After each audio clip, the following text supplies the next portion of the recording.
beautiful. Perfect. Yes, Mr. Day has got that message to all you guys. So, as you guys know, like I said, I'm Carlee. I'm your host and your guest speaker today. So, surprise!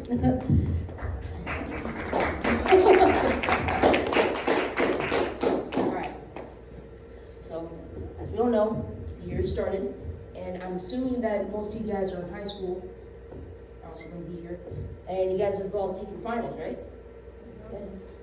Now, how many of you guys were prepared for your finals? Yeah. And for those of you who weren't, how did you feel? When I was taking my finals, I felt a little stressed. I was a little anxious, if you know what I mean. Last year, this year, finals were terrible. So, I want to tell you guys a story. Senior year, I'm starting out. I'm in band. I'm doing good. I joined wrestling because I thought it'd be fun to do a sport. And I had my own club that I started. It was a film club. Everything was going great. My grades were good. And then January comes. My school had to shut down my club because I wasn't performing well enough. And so they said, hey, you're cut. They ain't recognizing you no more as a club. And I was like, all right, that's great. So I started to get a little stressed out. And as I'm getting stressed out, my performance starts to drop in playing, performing, doing wrestling. My grades start to drop. I get my results back from the finals I took that previous semester. I didn't do too good. And I'm starting to spiral. I'm spiraling out of control. I'm stressed. I'm anxious. I'm starting to get a little depressed. Then, after a bit, I realized that everything is going to get better. I just let it go. Which leads into the title of my sermon today. Just let it go. I'll be all right. All right, so the three verses we're going to be focusing on today is Psalm 134:23, Psalm 34:4, and Philippians 4:6. We're going to break this down pretty much in three sections. What is anxiety and where can we find it in the Bible? What to do when you're experiencing anxiety, and how to do that precisely. All right, first off, what is it? Where can we find it? Well, first off, let's read this first scripture. It's Psalm 134:23. If you guys have your Bible apps, or if you have your Bible, it's a good time to take it out. Psalm 134:23 says, examine me, God, look at my heart, and put me to the test. Know my anxious thoughts. But what is an anxious thought? It starts out in the beginning. You can see it in the beginning with Adam and Eve. You guys know the story? Yeah. God creates the heavens and the earth. He makes man out of clay, in the video you saw, and he creates woman from his rib. Now, they're doing the thing. They're being in the Garden of Eden. They're watching over all the animals like they're supposed to, and they knew one of the few rules was to not eat from forbidden fruit. They knew not to eat forbidden fruit from the tree. And the serpent comes around. He's going to Eve saying, hey, if you eat the forbidden fruit, you'll know more than God. She knew better at first, but she succumbed anyway. And she ate the fruit. She tempted Adam to eat the fruit, and they get banned. God says, you can't live here anymore. I told you not to do that, and you did it anyway.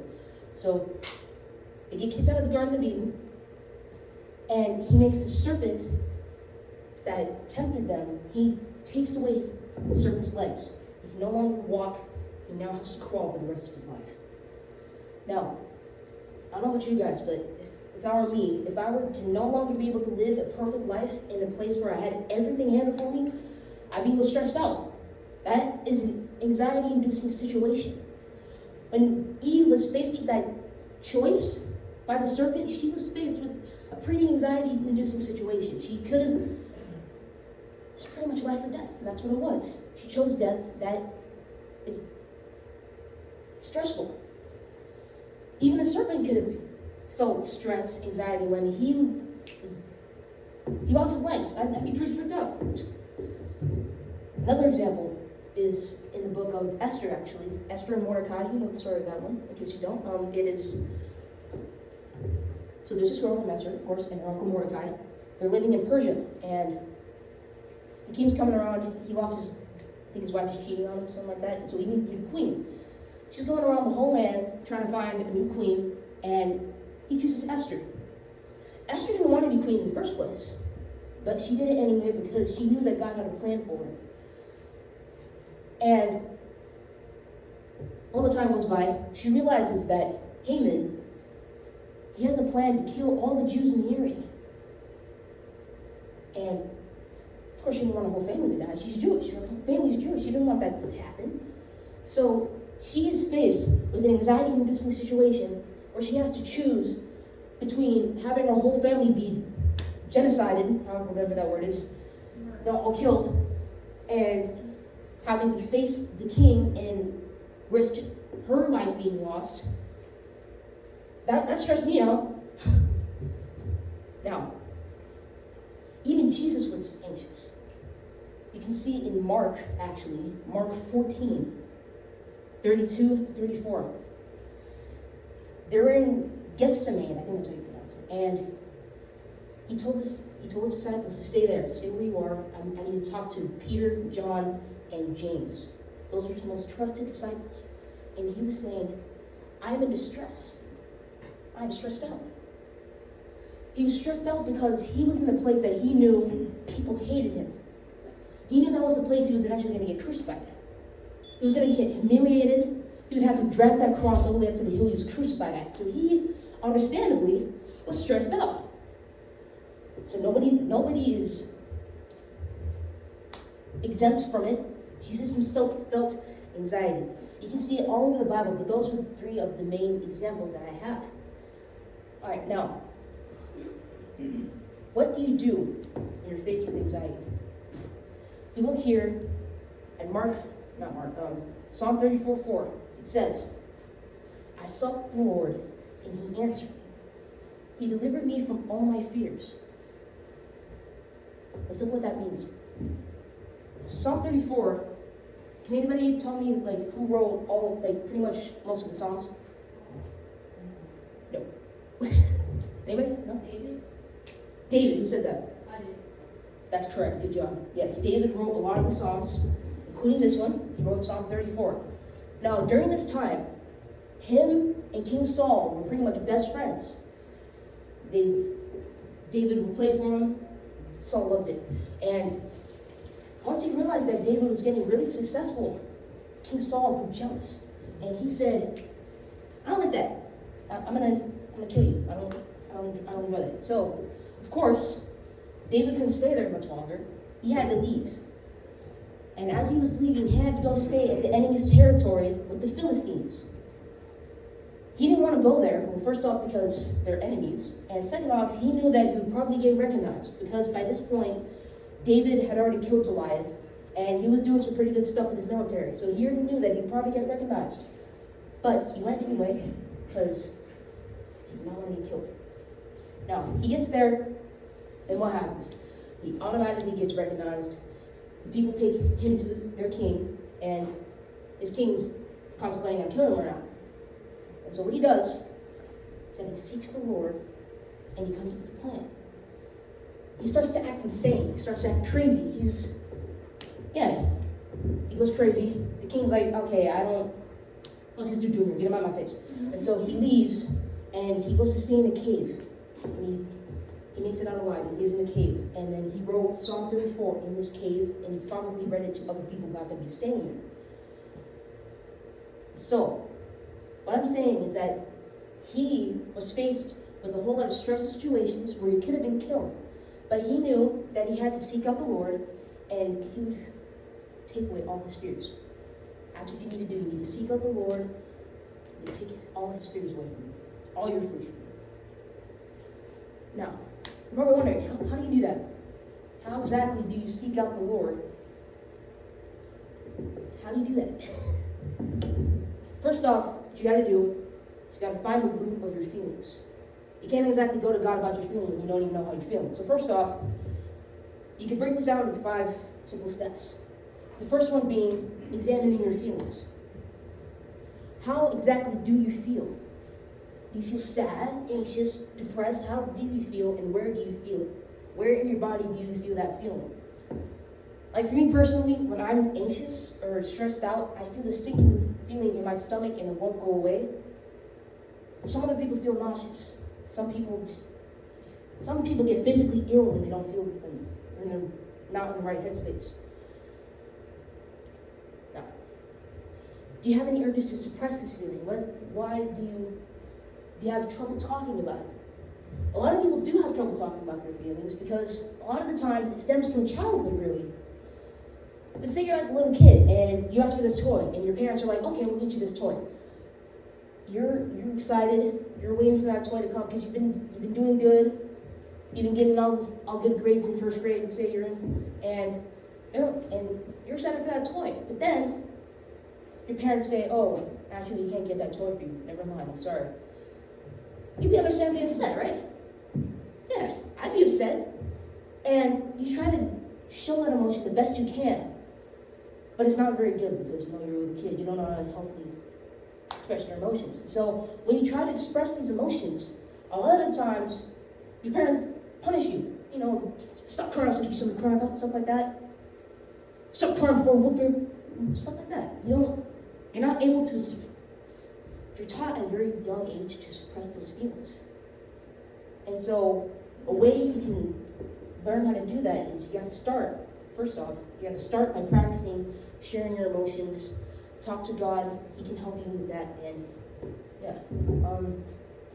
And you also got to ask yourself, why do you feel this way? What is making you feel this way? Sometimes you just got to assess the situation and understand what exactly made you feel the way you feel. All right, second way to understand your feelings is to understand why, like I said. Why are you feeling this emotion? Let's say if you're angry, why are you angry? Did somebody cut you off when you're driving? If you do drive, let's say. Maybe you're on TikTok and you see somebody just say something so painfully idiotic that it just pisses you off. That's happened to me before. I just idiots on TikTok. Anyway. What makes you feel this way? If you're sad, what is it exactly? Sometimes you just can't pinpoint it, and that's okay. But you can eventually get there. Now, the third way to do this, the third way to understand your emotion is to assess the frequency of what you were feeling. How often are you feeling this way you're feeling? And if you're constantly having these negative emotions, you might want to examine what is going on in your life. If you're mad and it's only happening every once in a while, you can pretty much pinpoint what it is. Like it's usually your reacts to it right then. Sometimes they don't, but for the most part they do. You can usually just pinpoint it, like, oh, this makes me mad, I'll avoid it. But if you're constantly feeling anxious, if you're constantly feeling angry, if you're constantly feeling depressed, maybe it's time to just step back and look at what is going on and find out what is exactly going on that's making you feel this way. And a good way to do this is to detach and observe your thoughts. Oh, I know, sorry, that's the next part of that in the head. But yeah, once you've realized what is going on that is making you feel this way constantly over and over again, it is time to make some changes. Whatever that may be. Sometimes you might need, you will need to talk to God about that, and He'll help you make those changes. All right, now the fourth thing you need to do is separate your thoughts from your feelings. I know that doesn't really make sense when you first hear it, but a good example of this is, let's say, intrusive thoughts. Let's say you're just going down the street, you see a little kid, and a thought comes into your head. Kick the kid. Just punt it like a football. And you're like, what? No, that's mean. That thought came into your head. That is not how you feel. You don't want to do that. That's the main example of thoughts and feelings. You need to recognize that your feelings can impact your thoughts. They can blind you from reality, which is why it's important for you to take time and process your feelings before responding to them. Now, a good way to separate your thoughts from your feelings, like I said, is to take a step back, detach from, and examine your thoughts. Think about what you would think about. Take the situation and think about what you would think about it. If you can say the sentence, I think, and replace it, and fill in the rest of the sentence that would make sense, and that is your thought about the situation. And if you can say, I feel, and fill in the rest of the sentence, that is how you're feeling, if that makes sense. Now, last and final thing you can do is decide how to respond. Being able to effectively manage and express your feelings, that'll take you so far in your relationships. Your relationship with God, your relationship with your friends, your parents, your coworkers, with whoever, but especially God. If you can know how to express your feelings, that'll take you so far. It's like a toddler with his mom. Usually a parent can tell what their toddler wants. Like if they want food, water, a toy, if they want to go play with their friends, you can usually tell if your kid wants that. But you gotta teach them how to use their words. You can't just expect somebody to do something. You can't expect somebody to do something for you if you don't make your needs known. So that is how you can properly assess your emotions and respond. Alright. Second thing you can do after you've properly assessed all your emotions is you can talk to God. Not can. It's a good idea to talk to God. A lot of people have trouble doing this part because they struggle so much with assessing their emotions. But it's all that you're talking to God. And you listen for His word by reading your Bible. Now, pastor's got a thing going on across the street where you read 3 chapters a day. You can get through the whole Bible in a year, but it is good to start off slow. Start with maybe 1 or 2 verses. Read those verses over and over again. Try to apply it to what you're going through. Understand it. Break it down word for word. Like Psalm 134. Know my anxious thoughts. What does that mean? Take the time to figure that out. Now, as I was saying before, sometimes you can't separate your thoughts from your feelings. The main difference between your thoughts and your feelings is that thoughts are our ideas, perceptions, and opinions about the world around us, whereas feelings are our reactions to emotions or sensations. So if the I think and I feel statement does not work for you, then just remember that those are the definitions, and you can just take those and put them into the 2 distinctions. Now, I know that there's a fine line between those 2, so if the line becomes too fine, just remember, pray about it, meditate on it, and read at least 1 or 2 verses a day. Alright. Lastly, after you've done all those things, you can even do this before you've done all those things, you can do this during while you're doing all these things, is to give thanks to God. Now, find something that comes from all this negative emotion and find a positive light about it. If you're stressed out from finals, you can thank God that you were able to take these finals in the first place. And you can thank Him for being able to be in school in the first place. Because there are places where people can't go to school. That is a good opportunity to thank the Lord. Now, so you're stressed out because of your parents. Your parents are just being annoying, they won't leave you alone, and they're bothering you about something that you can't finish or you can't do. Take the time, sit back, thank God for the fact that you do have parents who care. Thank God that you have a roof over your head, that you have a family who loves and cares about you. So find something in general that doesn't even have to do with anything. It doesn't have to do with anything. Just make sure you thank God, because without Him, you can't do anything. You can't get better without God. All right. That's pretty much all I have. So, do you guys have any questions? Questions? No? All good? Perfect. Well, that concludes my lesson. I was trying to keep it short, so yeah.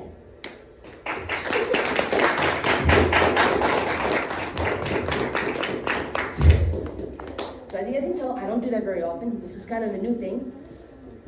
It is now time for our game. We have a couple options, so I'll give you guys the options. First off, we have You have Spud. It's the dodgeball game with a twist. Next, we have Kahoot. Yeah, I know how to play Kahoot, of course. Thirdly, we have. What do we have? Oh, Museum. You guys know what that is, right? It's like a short version museum with the security guard and stuff. So let's do a vote real quick. Who would like to play the game Spud? Raise your hands. 1, 2, 3. Okay, who would like to play a game Kahoot? Yes. 1. Alright, who would like to play Museum? 1, 2. Who would like to just end here and then we can just go home? No hands. Okay, let's play Spud. So if you guys can stand up, please, it'd be appreciated.